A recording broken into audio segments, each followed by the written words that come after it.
Vous croyez qu'un secret caché depuis des années pourrait changer votre vie à jamais?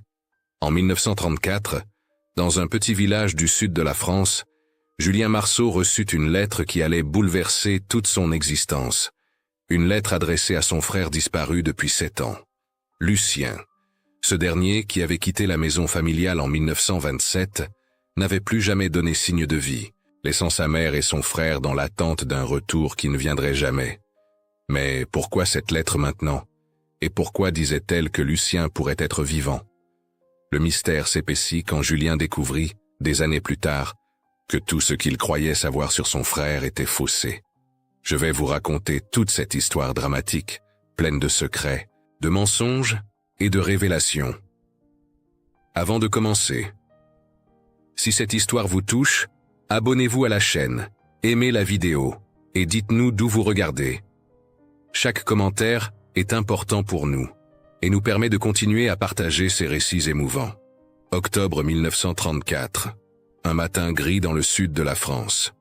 Julien Marceau, 41 ans, se tenait devant l'auberge ouvrière de Saint-Martin-de-Lys, les mains encore couvertes de poussière de pierre, quand le facteur s'approcha avec un sourire fatigué et lui tendit une enveloppe jaunâtre.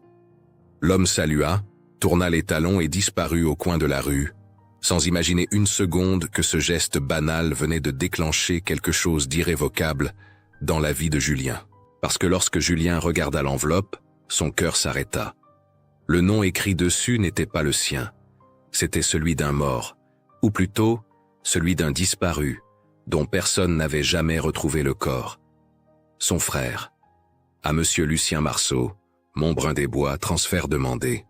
Lucien, le petit frère qui riait trop fort, celui qui était parti un matin de 1927 chercher fortune dans les mines de charbon de Charleroi, près de la frontière belge, et qui n'avait plus jamais donné de nouvelles.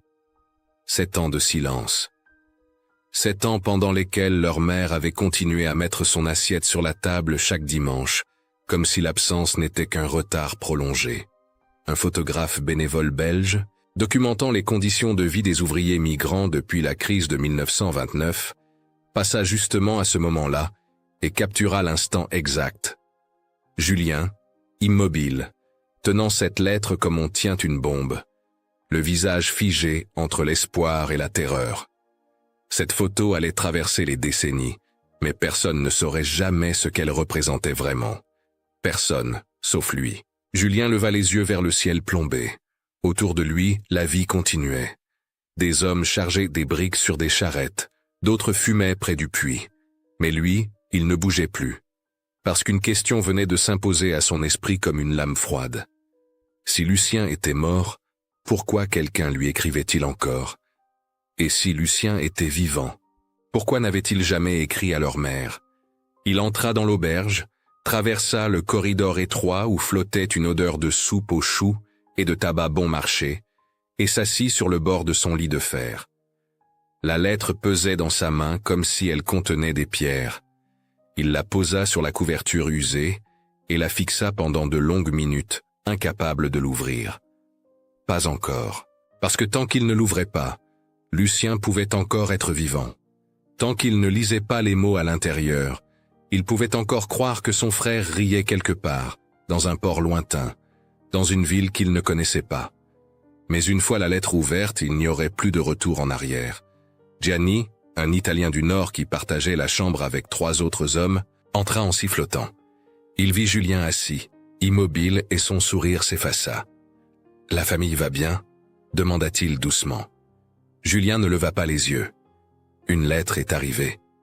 Gianni attendit que Julien développe, mais rien ne vint. Il connaissait assez Julien pour savoir qu'il ne fallait pas insister.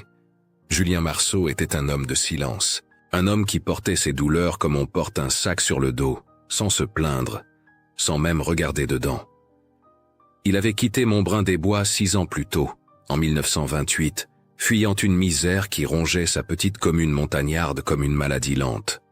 Là-bas, le travail se faisait rare, les jeunes partaient, les vieux mouraient, et entre les deux, il y avait ceux qui restèrent par devoir, comme Julien qui s'occupait de sa mère seule depuis le départ de Lucien. Mais un jour, même le devoir n'avait plus suffi. La fin ne respecte pas les promesses. Alors Julien était parti vers le sud, vers les chantiers de reconstruction ferroviaire, vers cette vie d'auberge ouvrière, où les hommes s'entassaient dans des chambres qui sentaient la sueur et l'espoir brisé. Il envoyait de l'argent chaque mois à sa mère. Peu mais régulièrement. C'était tout ce qu'il pouvait offrir. Et maintenant, cette lettre. Le soir tomba. Julien n'avait pas bougé. Autour de lui, les autres ouvriers rentraient, se lavaient les mains dans la bassine commune, racontaient leur journée en plusieurs langues mélangées. Français du Nord, catalan, italien, breton. Mais Julien restait silencieux. La lettre posée devant lui comme un reproche. Finalement, vers 10 heures du soir, sous la lumière tremblante de la lampe à pétrole, il l'ouvrit. Les doigts tremblaient légèrement. L'enveloppe céda avec un bruit sec. À l'intérieur, une seule feuille de papier pliée en deux. L'écriture était ronde, féminine, appliquée. « Lucien, on nous a dit que tu pourrais être vivant. Si c'est vrai, reviens. Ta mère est très faible. Mireille Artois. » Julien relut les mots 3 fois, 4 fois, 10 fois. Chaque lecture ouvrait une nouvelle blessure. Mireille. La fille du voisinage. Celle qui portait des tresses blondes et qui riait en courant près du ruisseau. Celle qui avait grandi avec eux, mais qui avait toujours été plus proche de Lucien que de lui. Il y avait même eu des rumeurs, autrefois, que les deux avaient prévu de partir ensemble. Mais Lucien était parti seul. Et Mireille était restée. On nous a dit que tu pourrais être vivant. Qui avait dit cela? Et pourquoi maintenant, après 7 ans de silence, pourquoi écrire à un mort, ou à un disparu qui ne répondrait jamais? Julien ferma les yeux. Dans sa tête, des images remontaient. Lucien, 15 ans, grimpant aux arbres pour voler des pommes. Lucien, 17 ans, se battant contre le fils du maire pour défendre une fille qu'il aimait bien. Lucien, 20 ans, claquant la porte en disant qu'il en avait assez de cette vie de misère et qu'il reviendrait riche ou ne reviendrait pas du tout. Il n'était jamais revenu, et leur mère avait continué à l'attendre. Pas avec des mots, avec des gestes. L'assiette, la chaise, le silence qui devenait prière. Julien plia la lettre, la glissa dans la poche intérieure de sa veste et souffla la lampe. Dans le noir, il entendit Gianni ronfler doucement. Dehors, le vent faisait gémir les volets mal fixés. Il ne dormirait pas cette nuit, parce qu'il venait de comprendre quelque chose de terrible. Cette lettre n'était pas une nouvelle, c'était une responsabilité, et il n'avait personne à qui la transférer. Les jours suivants, Julien travailla comme un forcené. Il arrivait le premier sur le chantier, partait le dernier, acceptait les tâches les plus dures. Ses collègues le regardaient avec inquiétude. Gianni essaya de lui parler, mais Julien répondait par monosyllabes. Il économisait. Chaque sou qu'il gagnait, il le mettait de côté. Parce qu'il avait pris une décision. Il allait retourner à Montbrun-des-Bois. Cet argent, il l'avait mis de côté pour réparer le toit de la maison familiale.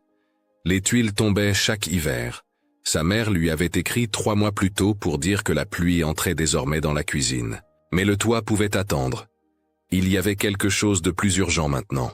Une vérité à affronter.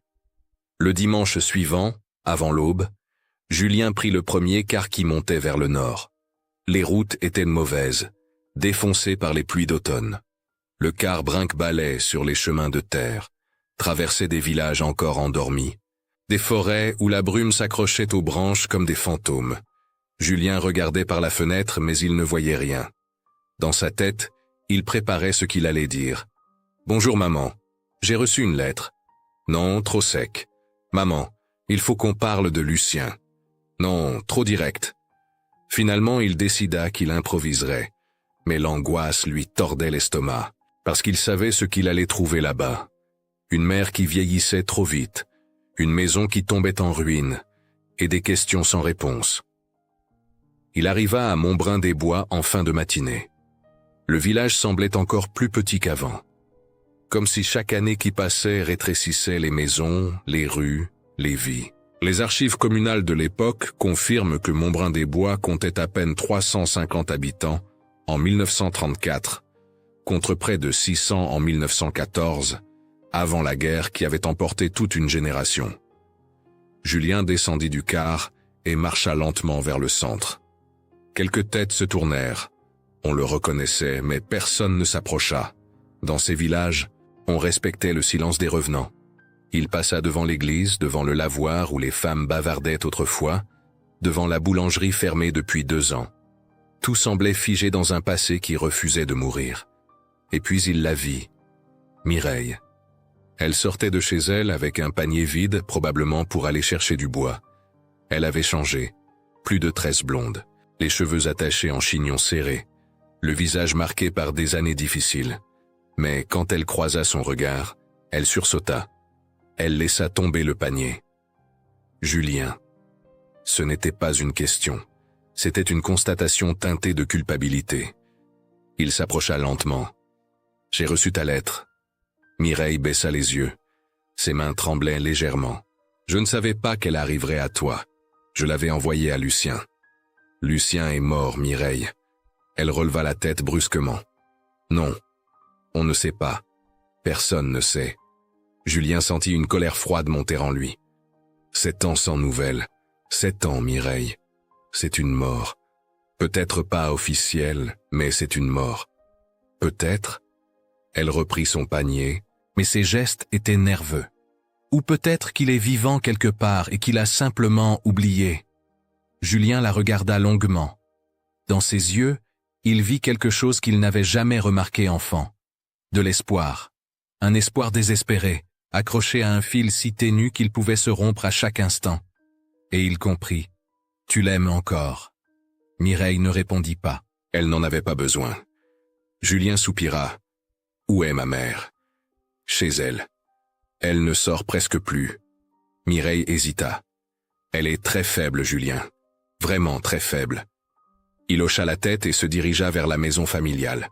C'était une petite bâtisse en pierre, à l'écart du village, entourée d'un jardin autrefois soigné, désormais envahi par les ronces. Les tuiles manquantes sur le toit créaient des trous béants. Les volets pendèrent de travers.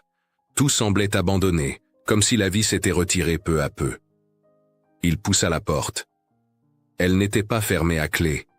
Dans ces villages, on ne fermait jamais rien. Il n'y avait rien à voler de toute façon. L'odeur le frappa immédiatement. Humidité, bois pourri, et cette odeur particulière de la vieillesse quand le corps commence à se décomposer avant même la mort. « Maman ?»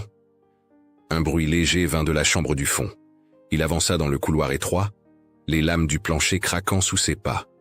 Et il la vit. Elle était allongée dans le lit, si petite qu'elle semblait avoir rétréci.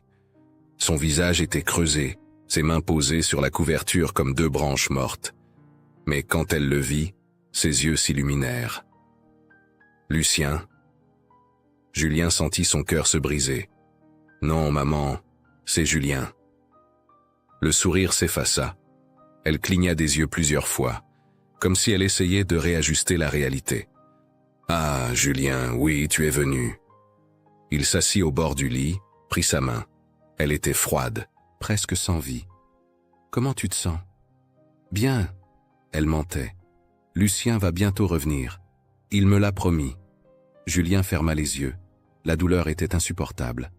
Parce qu'il savait ce qu'elle faisait. Elle se racontait une histoire pour pouvoir continuer à vivre. Et cette histoire, c'était Lucien, le fils qui reviendrait. Le fils prodigue qui frapperait à la porte un jour et qui réparerait tout. « Maman, il faut qu'on parle de Lucien. » Elle secoua faiblement la tête. « Non, pas besoin. Il va revenir. »« Maman, il va revenir. » Sa voix s'était brisée. Des larmes coulaient sur ses joues creuses. « Il me l'a promis. Mon petit garçon me l'a promis. » Julien ne savait pas quoi dire. Il resta assis là, tenant la main de sa mère, écoutant sa respiration difficile, et se demandant comment on détruit le seul espoir qui maintient encore quelqu'un en vie. Plus tard, quand elle se fut endormie, il sortit de la maison et trouva Mireille qui l'attendait dehors, adossée au muret du jardin. « Je suis désolée, dit-elle simplement. » Julien s'assit à côté d'elle. Le soleil commençait à descendre derrière les montagnes. Des corbeaux tournaient au-dessus des champs abandonnés. « Pourquoi tu as écrit cette lettre, Mireille? Pourquoi maintenant ?» Elle prit une longue inspiration. « parce qu'il y a 3 semaines, un colporteur est passé au village. Il venait du sud, de Marseille, et il a dit qu'il avait vu un homme qui ressemblait à Lucien. Un homme qui travaillait sur les quais comme débardeur. Il ne savait pas son nom, mais la description correspondait. Cheveux noirs, cicatrice sur le sourcil gauche, grand, fort. Julien se tourna vers elle. « Et tu l'as cru ?» Je voulais le croire. Elle essuya une larme. « Ta mère est mourante, Julien.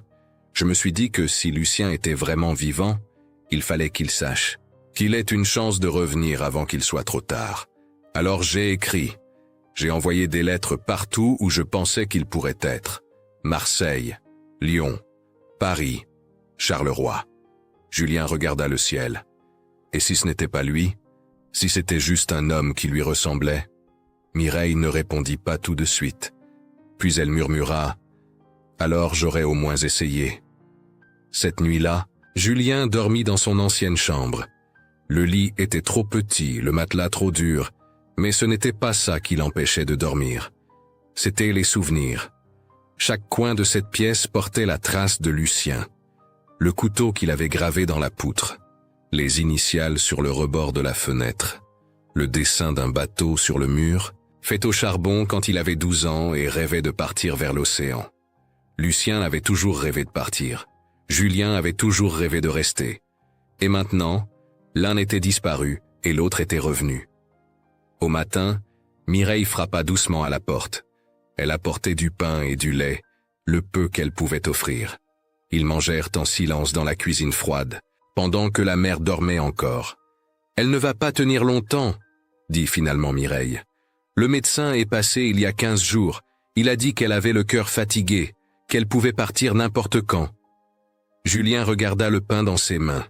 Il n'avait plus faim. Mireille continua. « Elle refuse de voir la réalité. Elle refuse de croire que Lucien ne reviendra pas. Et je me suis dit... » Sa voix se brisa. Je me suis dit que si elle mourait en croyant qu'il était vivant quelque part, peut-être qu'elle partirait en paix. Julien releva les yeux. Ou peut-être qu'elle partirait avec un mensonge. Est-ce qu'un mensonge qui apporte la paix est vraiment un mensonge? C'était une question que Julien s'était déjà posée 1000 fois. Durant les années où il envoyait de l'argent à sa mère, il lui écrivait que tout allait bien, que la vie dans le sud était belle, que les patrons étaient justes, que les auberges étaient propres. Mais rien de tout cela n'était vrai. Il vivait dans des conditions misérables, travaillait 15 heures par jour pour un salaire de misère, dormait dans des chambres surpeuplées, où la maladie se propageait comme le feu. Mais il mentait, parce que certains mensonges sont des actes d'amour. « Je ne sais pas », admit-il finalement. Mireille se leva et s'approcha de la fenêtre. Dehors, la pluie commençait à tomber, une pluie fine et froide typique de novembre dans ces montagnes. « Il y a autre chose que tu dois savoir. » Julien attendit. « Lucien n'est pas parti seulement pour trouver du travail. » Elle hésita, puis continua. « Il y a eu un problème. Avec le fils du maire, une bagarre. Le garçon est tombé et s'est cogné la tête. Il a survécu, mais il a fallu plusieurs jours avant qu'il se réveille. Le maire voulait porter plainte. Lucien a paniqué et il est parti. » Julien sentit son sang se glacer. « Tu veux dire qu'il a fui? Il avait peur d'aller en prison. Il avait 20 ans, Julien. Il était jeune, impulsif. » Mireille se tourna vers lui. « Et cette bagarre, c'était pour moi. Le fils du maire m'avait insulté. Lucien l'a défendu. Maintenant tout prenait sens. Le départ précipité, l'absence de lettres, la peur de revenir. Lucien n'avait pas simplement cherché fortune. Il s'était enfui d'une accusation qui aurait pu détruire sa vie. Pourquoi tu ne me l'as jamais dit? Parce que ta mère ne le sait pas. Elle croit qu'il est parti chercher du travail. Et je voulais qu'elle garde cette version. » Mireille s'essuya les yeux. « Mais maintenant, je me demande si c'est pour ça qu'il n'est jamais revenu. Même si le fils du maire a survécu, même si les années ont passé. Peut-être qu'il a eu trop peur, ou trop honte. » Julien se leva et fit les 100 pas dans la cuisine. Son esprit bouillonnait. 7 ans.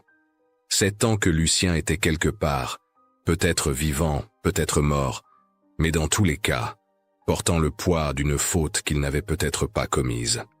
Le fils du maire, Il est toujours au village. Oui, il s'est marié l'année dernière. Il a repris la ferme familiale. Julien réfléchit. Les archives judiciaires de cette époque montrent que de nombreuses affaires étaient classées sans suite après quelques années, surtout dans les petites communes où la justice était plus une affaire de négociation que de loi stricte. Si le fils du maire avait survécu et que personne n'avait insisté pour porter plainte, il était possible que l'affaire soit oubliée. « Je vais lui parler », décida Julien. Mireille le retint par le bras. « Non, ça ne sert à rien. Même si l'affaire est oubliée, Lucien ne le sait pas. Il ne reviendra pas. Alors je vais le chercher. » Elle le regarda comme s'il était devenu fou. « Le chercher? Où? À Marseille? Tu crois vraiment que tu vas trouver un homme parmi des milliers de débardeurs? Et même si tu le trouves, qu'est-ce qui te dit que c'est lui? » Julien n'avait pas de réponse, mais il avait quelque chose de plus fort qu'une réponse. Il avait une obligation. Je ne peux pas laisser ma mère mourir en croyant qu'il va revenir. Mais c'est exactement ce qu'elle veut. Mourir en y croyant. Julien secoua la tête. Non, elle veut mourir en le voyant. C'est différent. Le silence tomba entre eux. Dehors, la pluie redoublait d'intensité. Le toit fuyait dans 3 endroits différents. Des gouttes tombaient dans des seaux posés ici et là, créant une mélodie monotone et triste. Finalement, Mireille dit doucement « Et si tu ne le trouves pas ?» Julien regarda vers la chambre où sa mère dormait. « Alors je reviendrai et je lui mentirai.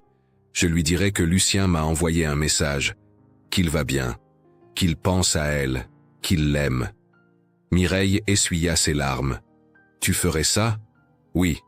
Il n'hésita pas. Parce que certains mensonges sont plus vrais que la vérité. 2 jours plus tard, Julien prit le train pour Marseille. Il avait utilisé tout l'argent qu'il avait économisé. Le toit ne serait pas réparé cette année, mais peut-être qu'il pourrait réparer quelque chose de plus important. Une famille, une mémoire, un fantôme. Le train traversait des paysages qu'il n'avait jamais vus. Des vignes, des oliviers, la mer au loin. Mais Julien ne regardait rien. Dans sa poche, il serrait une photo. Une vieille photo de Lucien à 17 ans, souriant, plein de vie. C'était tout ce qu'il avait pour le reconnaître. Si Lucien était encore vivant, est-ce qu'il ressemblerait encore à ça? Ou est-ce que 7 ans de travail dur, de vie dans les ports, de fuite, l'auraient transformé en quelqu'un d'autre? Julien ne savait pas. Mais il allait chercher, parce que c'était tout ce qu'il pouvait faire. Quand le train arriva à Marseille, le soleil se couchait. La ville était immense, bruyante, sale. Des milliers de personnes se croisaient, sans se regarder. Des dockers chargèrent des navires. Des marins criaient dans des langues que Julien ne comprenait pas. L'odeur de poisson, de sel et de sueur imprégnait l'air. Et quelque part dans ce chaos, peut-être, se cachait son frère. Julien passa 3 jours à Marseille. 3 jours à marcher le long des quais, à interroger les dockers, à montrer la photo de Lucien. 3 jours de visages qui se ressemblaient tous, d'hommes au dos courbé par le travail, aux mains calleuses, aux regards fatigués. Des centaines d'hommes qui auraient pu être Lucien, ou personne. Le 4e jour, alors qu'il s'apprêtait à abandonner, un vieux débardeur espagnol regarda la photo longuement et hocha la tête. « Je connais ce visage, mais ce n'est pas ici qu'il travaille. » Julien sentit son cœur bondir. « Où alors ?» L'homme cracha par terre. « Il y a 6 mois, peut-être plus, j'ai vu un gars qui lui ressemblait. Il chargeait des marchandises pour un cargo qui partait vers l'Algérie. Il cherchait du travail stable. Quelqu'un lui a dit qu'en Afrique du Nord, on payait mieux. » L'Algérie? Julien sentit le sol se dérober sous ses pieds. L'Algérie. Un autre continent. Un autre monde. Ouais. Mais je ne sais pas s'il y est allé. Peut-être qu'il a changé d'avis. Peut-être qu'il est parti ailleurs. L'homme rendit la photo. Désolé, c'est tout ce que je sais. Julien resta planté là, au milieu du port, regardant les bateaux partir et revenir, emportant des vies, des espoirs, des mensonges. Et il comprit. Il ne retrouverait jamais Lucien. Pas parce que Lucien était mort, mais parce que Lucien avait choisi de disparaître, de devenir quelqu'un d'autre. De fuir non seulement une accusation, mais une vie entière. Peut-être qu'il avait honte. Peut-être qu'il avait peur. Ou peut-être qu'il voulait simplement recommencer ailleurs, sans le poids du passé. Julien retourna à la gare. Il n'avait presque plus d'argent, juste assez pour rentrer. Il prit le premier train qui montait vers le nord, vers Saint-Martin-de-Lys, vers l'auberge ouvrière, vers sa vie de silence et de pierre. Mais il ne retourna pas directement à l'auberge. Il s'arrêta d'abord à Montbrun-des-Bois. Quand il arriva, le soir tombait. Les rues étaient désertes. Seule la lumière faible d'une lampe brillait dans la maison de Mireille. Il frappa à la porte. Elle ouvrit, surprise. « Julien, tu es revenu. Tu l'as trouvé ?» Il secoua la tête. « Non. Mais j'ai trouvé une piste. Il est peut-être parti en Algérie. » Mireille porta la main à sa bouche. « Mon Dieu, ça veut dire qu'il est vivant, quelque part. » Ils restèrent silencieux un moment. Puis Mireille demanda doucement. « Qu'est-ce que tu vas dire à ta mère ?» Julien prit une longue inspiration. « La vérité, que je n'ai pas trouvé Lucien, mais que j'ai appris qu'il était vivant il y a 6 mois, qu'il allait bien, qu'il pensait à elle. Elle va te demander pourquoi il n'est pas revenu. Je dirais qu'il cherche encore le bon moment, qu'il veut revenir avec quelque chose à offrir. De l'argent, une vie meilleure. » Julien s'essuya les yeux. « C'est un mensonge, mais c'est un mensonge qu'elle pourra emporter avec elle. » Mireille hocha lentement la tête. « Tu es un bon fils, Julien, meilleur que moi. »« Non, je suis juste fatigué de voir les gens que j'aime souffrir. » Ils marchèrent ensemble vers la maison familiale. La pluie avait cessé, mais le vent était froid. Des feuilles mortes tourbillonnaient sur le chemin. Quand ils arrivèrent, Mireille s'arrêta. « Je vais te laisser, c'est quelque chose que tu dois faire seul. » Julien acquiesça et entra. Sa mère était éveillée, assise dans son lit, enveloppée dans une couverture usée. Elle leva les yeux quand il entra et un sourire faible éclaira son visage. « Tu es revenu. »« Oui, maman. »« Tu as trouvé Lucien ?» Julien s'assit au bord du lit et prit ses mains frêles dans les siennes. « Non, mais j'ai trouvé des gens qui l'ont vu. Il va bien. Il travaille sur les bateaux. Il pense à toi. » Les yeux de sa mère se remplirent de larmes. « Il va revenir. » Julien sentit sa gorge se serrer. « Oui, bientôt. Il cherche juste le bon moment. » Elle sourit, un vrai sourire. Le premier depuis longtemps. Je savais qu'il n'était pas mort. Je le savais. Julien resta assis là, tenant les mains de sa mère, écoutant sa respiration devenir plus calme, plus paisible. Et il se rendit compte qu'il venait de faire la chose la plus difficile de sa vie. Mentir à quelqu'un qu'il aimait pour lui offrir la paix. 3 jours plus tard, il retourna à Saint-Martin-de-Lys. La vie reprit son cours. Le travail, la fatigue, les nuits dans l'auberge. Mais quelque chose avait changé en lui. Il était moins silencieux. Il parlait aux autres ouvriers, il riait parfois. Comme si le mensonge qu'il avait raconté à sa mère l'avait libéré d'un poids qu'il portait depuis des années. C'est le matin où le facteur lui remit la lettre que tout s'effondra. C'était un matin d'octobre 1934, exactement 3 semaines après son retour de Marseille. Le même facteur, le même sourire fatigué, mais cette fois, la lettre était pour lui, pour Julien Marceau, de Montbrun-des-Bois. Il reconnut l'écriture de Mireille. Ses mains tremblèrent quand il ouvrit l'enveloppe. « Julien, ta mère est partie ce matin. Elle est morte en souriant. Les derniers mots qu'elle a prononcés étaient pour Lucien. Elle a dit qu'elle était fière de lui, qu'elle l'aimait, qu'elle savait qu'il reviendrait un jour. Elle est partie en paix. C'est grâce à toi. Merci. Mireille. » Julien s'effondra sur le banc près de la porte de l'auberge. Les larmes coulèrent, sans retenue. Gianni, qui passait par là, vit la scène et comprit immédiatement. Il s'assit à côté de lui, ne dit rien, posa simplement une main sur son épaule. Et c'est à ce moment précis que le photographe belge passa, le même qui avait déjà capturé Julien tenant la première lettre, celle adressée à Lucien.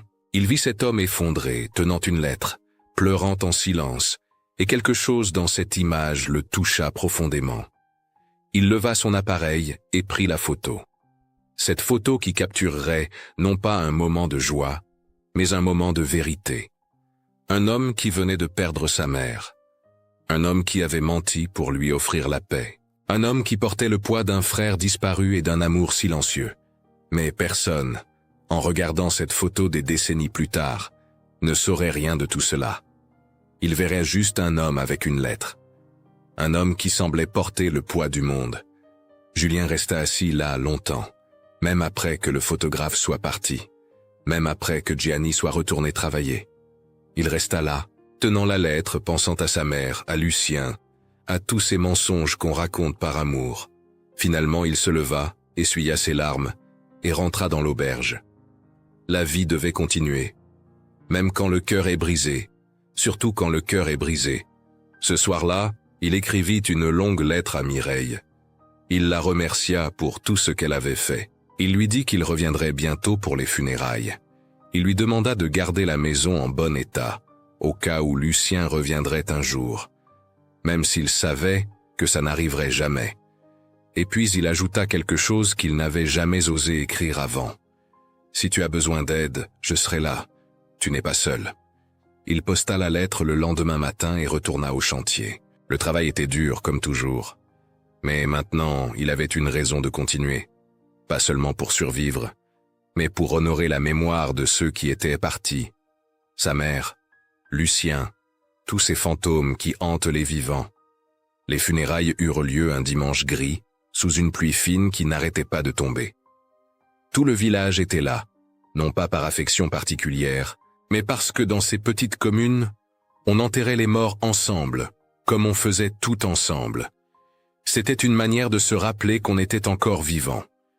Julien se tenait devant la tombe fraîchement creusée, regardant le cercueil descendre lentement dans la terre froide. Mireille était à côté de lui, tenant son bras. Elle ne pleurait pas. Elle avait déjà versé toutes ses larmes.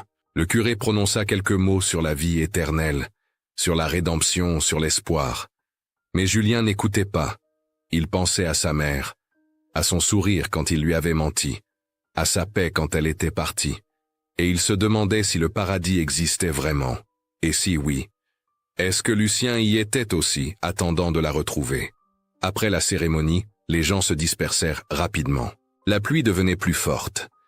Seuls Julien et Mireille restèrent près de la tombe. « Elle est partie heureuse », dit finalement Mireille. « C'est tout ce qui compte. » Julien hocha la tête. « Oui. »« Et maintenant ? Qu'est-ce que tu vas faire ? » ?»« Retourner au travail. C'est tout ce que je sais faire. » Mireille le regarda longuement. « Et la maison ? » ?»« Je la garde, pour Lucien, au cas où. » Elle sourit tristement. « Tu sais qu'il ne reviendra jamais. »« Oui, mais ma mère est morte en y croyant. Alors je vais y croire aussi. » Ils marchèrent ensemble jusqu'au village.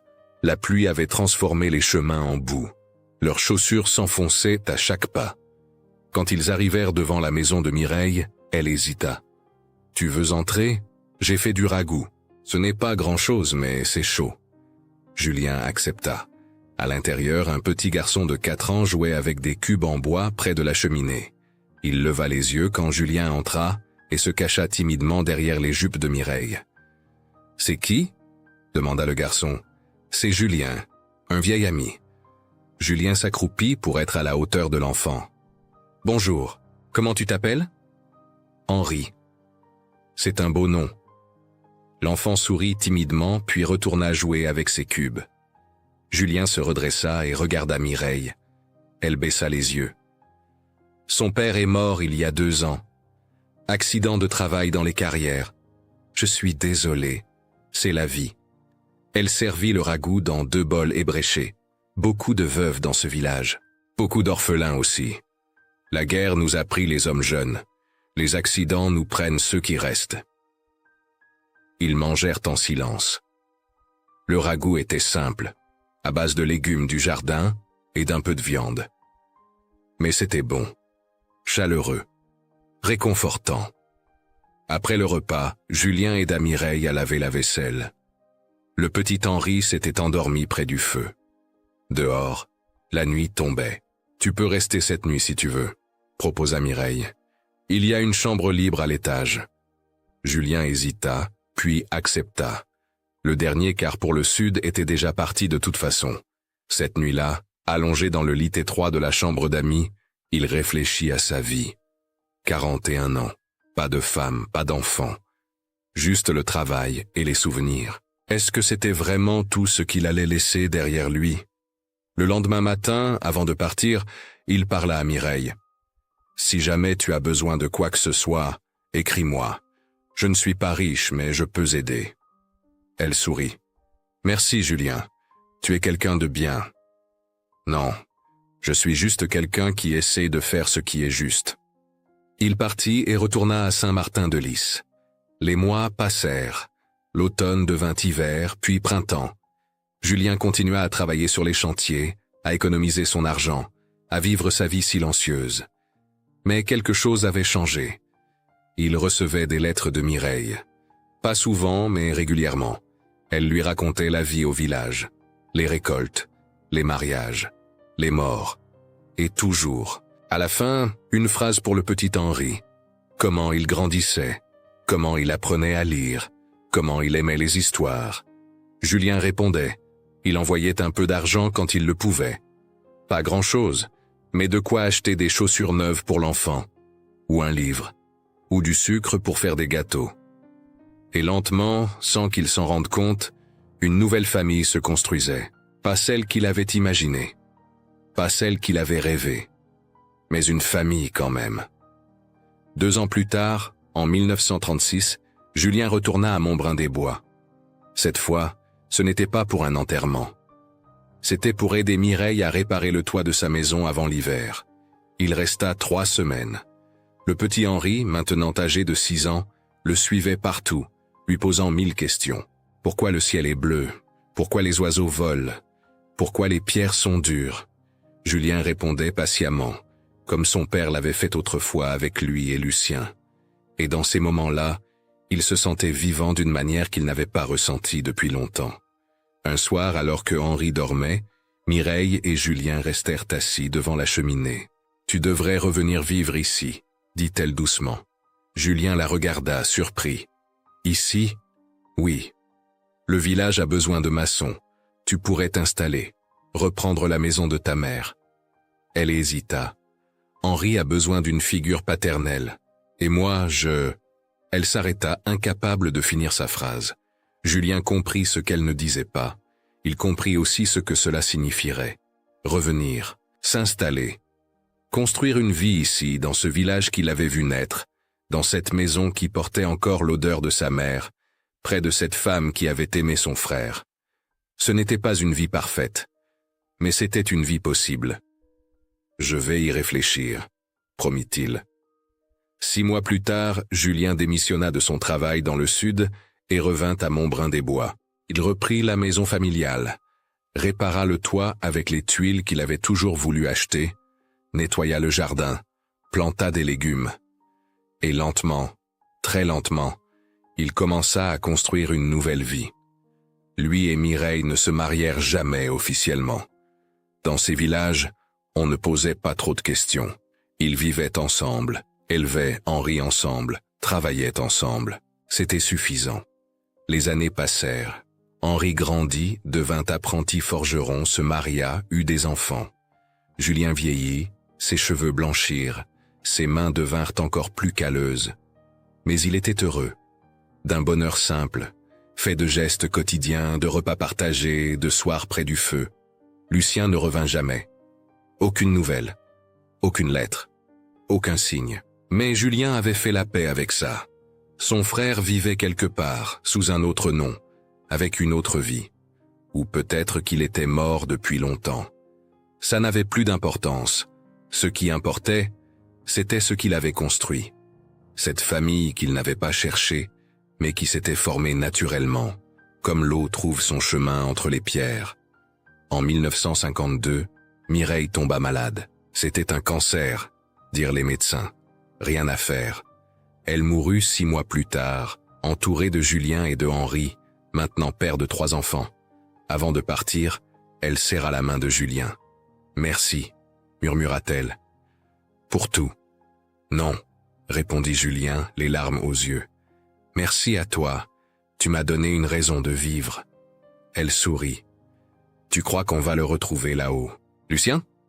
Julien hocha la tête. Oui, et il sera fier de ce qu'on a fait. Elle ferma les yeux et partit paisiblement. Julien vécut encore 15 ans. Il vit ses petits-enfants adoptifs grandir. Il leur raconta des histoires, pas des mensonges, mais des vérités, sur le courage, sur l'amour, sur la famille qui n'est pas toujours celle qu'on est, mais celle qu'on choisit. Quand il mourut en 1967, à 94 ans, Henri trouva dans ses affaires une vieille boîte en métal. À l'intérieur, 2 lettres jaunies et une photographie. La photo montrait un homme d'une quarantaine d'années, debout devant une auberge, tenant une lettre. Le visage était grave, presque paralysé. C'était Julien en 1934, le jour où il avait reçu la lettre adressée à Lucien. Henri comprit alors toute l'histoire.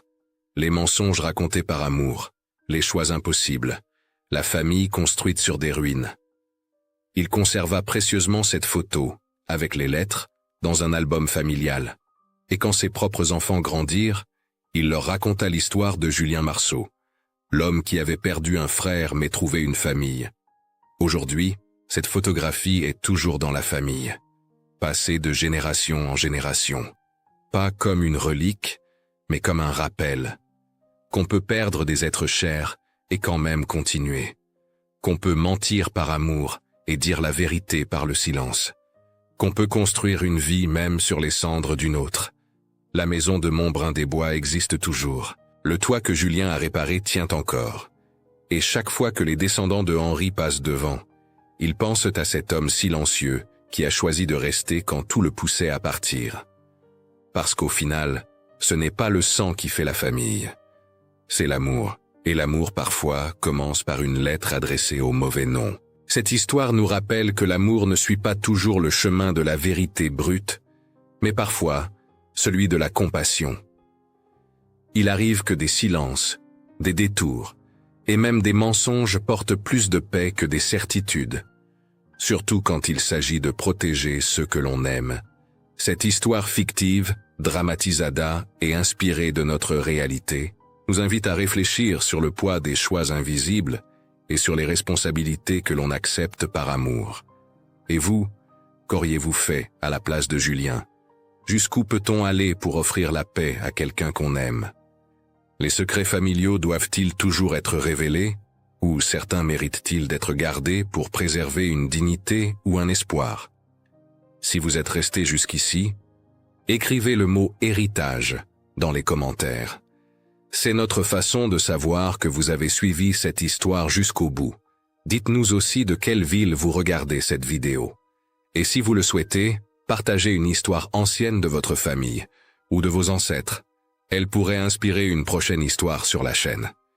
Merci sincèrement pour votre écoute et votre confiance. Si cette histoire vous a touché, abonnez-vous à la chaîne, aimez la vidéo, activez la cloche pour ne rien manquer, partagez-la avec quelqu'un qui apprécie les récits humains et cliquez sur la carte de fin pour découvrir la prochaine histoire.